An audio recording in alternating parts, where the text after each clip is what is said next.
अगर कल सुबह पूरा विपक्ष लोकसभा छोड़ दे, क्या मोदी सरकार तुरंत गिर जाएगी या सरकार पहले से भी मजबूत हो जाएगी? संविधान स्थिति में क्या कहता है?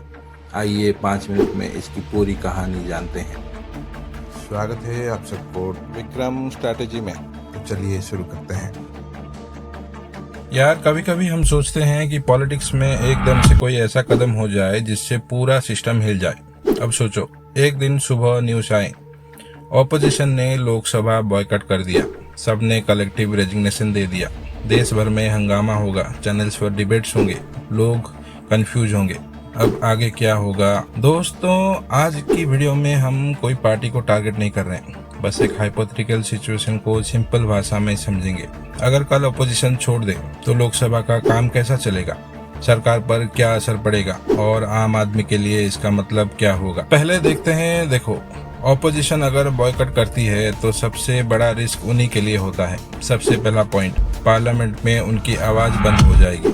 लोकसभा रूल्स के हिसाब से रिजाइन करने के बाद आप हाउस के काम में हिस्सा नहीं ले सकते। दूसरा, लोग सोच सकते हैं हमने वोट दिया था आवाज उठाने के लिए, रिजाइन करने के लिए नहीं। लेकिन एक चीज होता है कि ये पब्लिक के मूड पे डिपेंड करता है।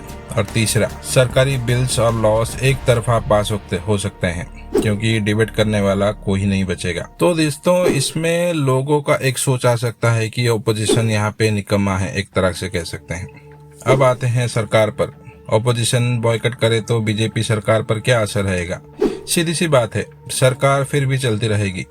लोकसभा का एग्जिस्टेंस मेजॉरिटी से होता है, कोई मेजॉरिटी में है तो वही सरकार चलाएगी। फिलहाल अभी जो बीजेपी के पास है, बिल पास करने में आसान हो जाएगा, डिबेट का प्रेशर कम हो जाएगा। पॉलिटिकल मैसेजिंग में बीजेपी कहेगी देखो हम तो काम कर रहे हैं, ऑपोजिशन भाग गया। लेकिन याद रखो एक बात, लोकतंत्र एक तरफ से नहीं चल सकता, एक स्ट्रॉन्ग ऑपोजिशन होना जरूरी होता है, वरना चेक्स एंड बैलेंसेस वीक पड़ जाएगा। अब इस सिचुएशन को 4 सिंपल पॉइंट्स में समझो। लोकसभा का फंक्शनिंग कैसा रहेगा? मीटिंग चलेगी, स्पीकर्स, कमेटी सब काम करते रहेंगे, बिल्स पास होने की स्पीड बहुत तेज हो जाएगी, कोई रोक नहीं, कोई डिबेट नहीं। पब्लिक रिएक्शन आएगा, दो तरफ का मूड बन सकता है। बीजेपी सपोर्टर्स कहेंगे काम अच्छा हो रहा है, काम तेजी से हो रहा है, काम नहीं रुक रहा है। लेकिन जो ऑपोजिशन को वोट दिए हैं ये तो पब्लिक का मैंडेट इग्नोर कर दिया, उनका सोचना ये हो सकता है। उसके बाद एक तरह से हो सकता है बाई इलेक्शन होंगे, वापस इलेक्शन लड़ना पड़ेगा।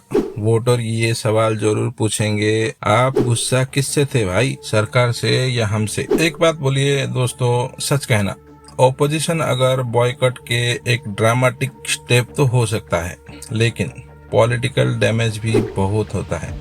सरकार चलती रहेगी, बिल्स पास होते रहेंगे, हाउस का एजेंडा रुकेगा नहीं, लेकिन देश का एनवायरनमेंट वो काफी वन साइडेड हो जाएगा।